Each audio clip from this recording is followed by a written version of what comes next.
Good morning. Ngasi na pagi third day ni ko.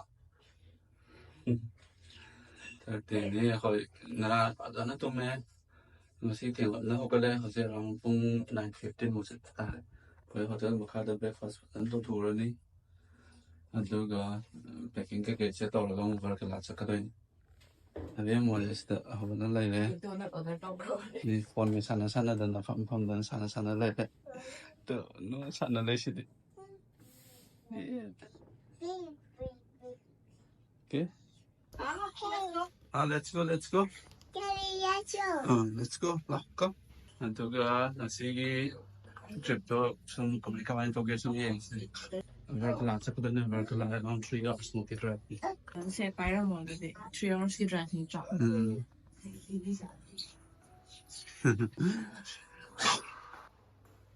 hàng ở bên hàng对吧？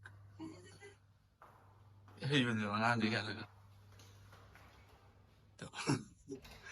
干嘛这种赶路后了，干嘛黑云我空啥的？这是的好不开心。好的，好吧。breakfast menu 这个页呢，可以用，可以。Some the bread 来个 bread jam butter bread 加个多。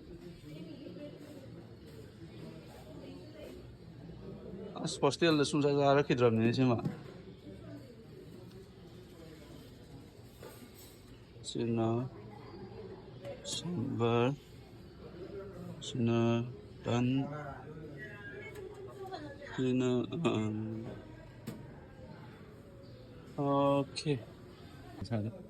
Bread butter mana, fruit salad ne, dan ne, ini kita sahaja sahaja. Sahaja bread apa? Is some more ambience. 英国也有个人他们，英语他们，这个给你他知道。First floor है पर जैसन गए हैं तो गाँव से कदम थिंदा हो या गाँव तो वैसा ना होगी अबे मगर डिप्टी का थी रूम दा संहो रहे को आई ना से दा ATM बहुत अच्छा के कैश कदम लोग थोड़ा थोड़ेนี่ก็จิกๆนะสมอลตาวนี่ยามนุ่งอะไรด้านนี้ได้อันนี้ก็เขาเน้นว่าตาดีจะจัดดีมันเลยเปิดเรียนพันแล้วก็เรียนตรงนี้ดอกนี่สิที่ไม่อยากเลยแล้วก็ City Union Bank ก็ไอ้แบงก์นอกห้างเดี๋ยวสิที่ตลาดสายละแบงก์พบกันบ้างสายละส่วนแบงก์ตัวแบงก์ก็อุดมมันเนี่ยดูว่าตรงเงี้ยงเอาร้านนุ่งดังอันนี้จับแบบนี้ดูแบบว่าอาเซียก็ล้วนมาเลยเหรอ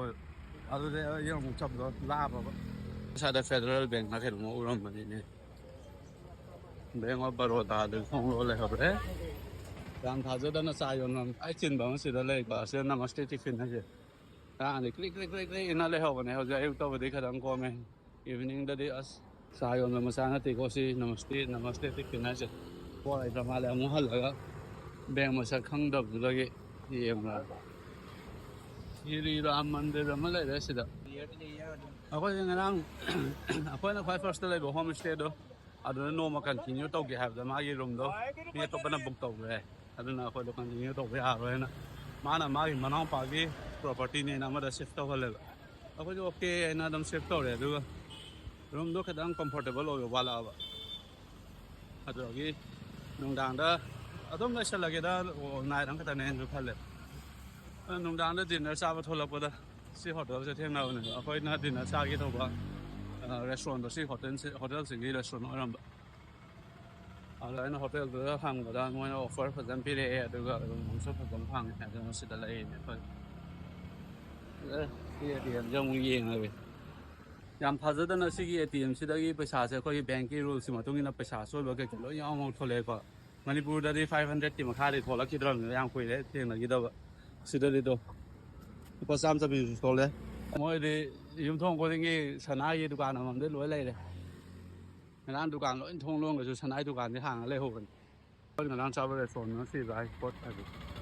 แต่ก็คนอะไรบอกโฮเทลนะสิกีรีสอร์ทสิกีโฮเทลสิกีรีสอร์ทนะที่เวิร์กลาสต์ตัวนี้พอสิกีเขาน่าเลยว่า Times Square สิกี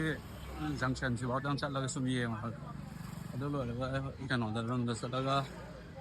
cái kiến cái tộc sinh nào lo sinh nào si tan suy sinh nhang xem mà soi sinh moi si hai ô tô cái si hai cái rồi thằng này si đó mang đồ đi vào làm gì si làm gì stretch si nó culen road thôi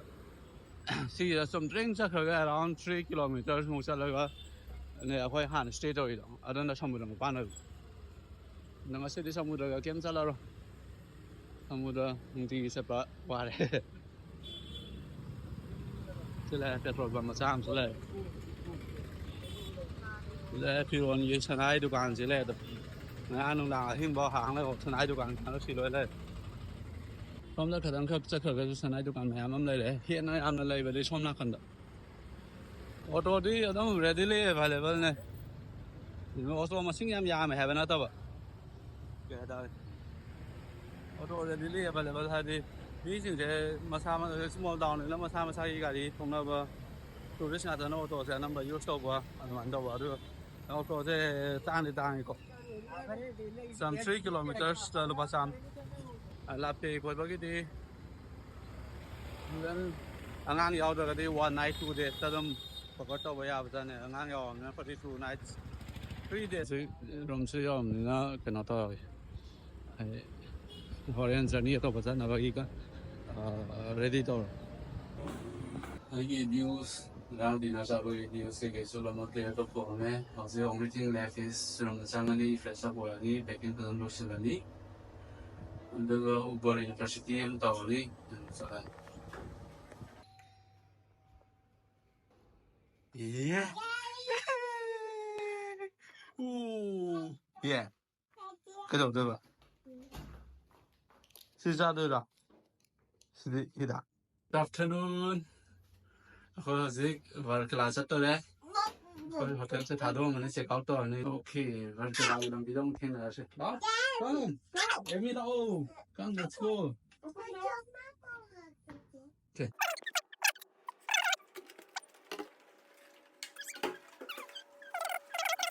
sẽ cao tòa rồi có sẽ đi cái sân để ở bên ngoài được nhiều thứ này đây đấy chết ngày nó sẽ lên ní ở bên mà sẽ tàu rồi sẽ tàu sẽ có số lớn sẽ tới tàu bơi lội để họ sẽ đó Uber này đó Uber nó cần ngày nhiều rồi ní sẽ nằm mỗi lobby này sẽ em rồi mà đi ăn ấy đó sẽ bị bye bye lại rồi mình Weiter. Okay, si visitor. Next stop di Verkala Hotel nan biram ba gidi. Ata ik empam zadi. Ang zau ya bi baga.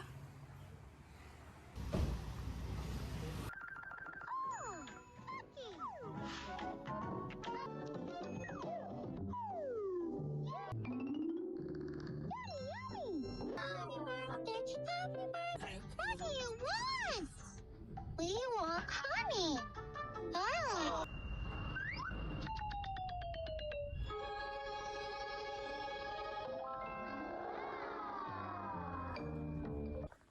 Quay về cái lá gì hotel tôi yêu đấy hotel thì nó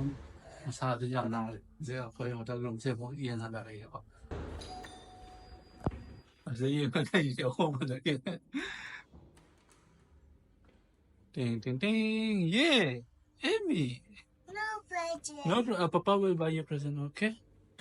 xin lỗi đấy hết trong bữa đó bình thường là chỗ này đấy nữa xin lỗi đó vet hay là phần mong chỗ này đấy xin lỗi đấy anh ta có xong đó na phần bấm cái arrangement cái này đấy đó xin lỗi u cái này đấy xin lỗi fridge chúng ta nhau trả lại nhau được chưa nào fridge chúng ta nhau đấy mới xin chỉ phải có plastic bottle là bị lịch đi bottle là bị nếu xin đó na locker mà sao nhau đấy center mà sao nhau đấy na washroom cho đó nhà đấy số đấy hết rồi hết cái bên nhau nên xin ba thế đi ạ là sẽ overview room đi à bên là cái gì đó đấy zoom ra nhé Nên zoom ra anh có cội. You know this is yeah, new.